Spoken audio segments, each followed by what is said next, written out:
The World Cup is basically the Super Bowl for international soccer, and it only comes along every 4 years. So it makes sense that the broadcaster here in the US, Fox, who's carrying World Cup coverage, is going through a painstaking process to make sure that they get all their broadcasts right. So we're in the Fox Network Center, Charlotte. We're getting ready for the World Cup in Russia this year. So even though a majority of the games are going to be available over the air on the main Fox network, there's still options for streaming, multiple camera feeds and angles, AR and VR will all be a part of Fox coverage in Russia. AR we started making a big push at it in 2015 for the Women's World Cup and haven't really stopped. I think you'll see, in addition to traditional things like graphics and lineups, you'll also see tabletop analysis like what we would do on our Fox NFL Sunday show. So there's a lot of augmented reality coming your way during the World Cup. Additionally, we're partnering again with LiveLike, with HBS, to provide VR experience similar to what you've seen from us before. It's an in-suite experience where there's multiple camera angles that you can select from.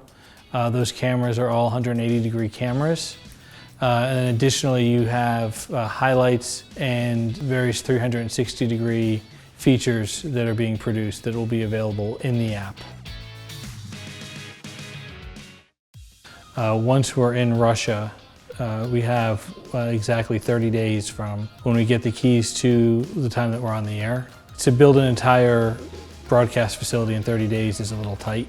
So we wanted to take advantage of the facility that we have here and the opportunity and the time we had here to get as much tested as we can. Russia is a 230 volt, 50 hertz environment at single phase. US is 110, 60 hertz. So we wanted to make sure that we were eliminating every variable we possibly could.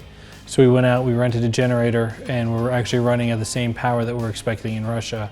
If we had a piece of equipment that didn't react well to that, we would find that out here during our testing period of time.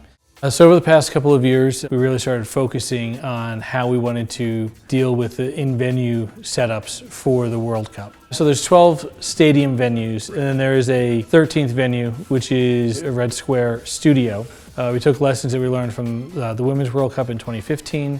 We put together a kit that consists of Lavo IP encoding gear, intercom systems, all sorts of little things that mimic what is in a mobile unit that fit into two 16RU fly pack cases. And we started working with those ahead of the Copa America here in the United States in 2016. And we went ahead and we used the kits for 2017 for the Confederations Cup. At that point, we now had 4 of these kits. The Confederations Cup, from a venue standpoint, went off without a hitch. So we went ahead and we manufactured 2 more of those kits with a partner, and those are being shipped out to Russia as well. Because the space is very tight in our Red Square set, we wanted to be able to maximize the floor space.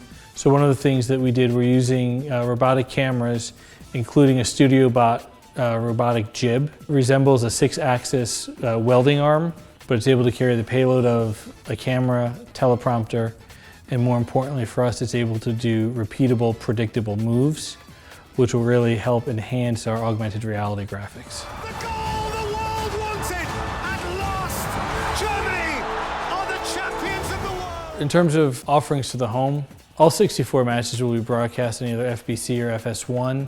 We also have some OTT streams and some bonus feeds. There'll be a channel focused on each team. Every match is available in UHD, HDR, in BT 2020 color space. That really means is it has a larger range between black and white, as well as more colors available to the eye. So it ends up being a much better image.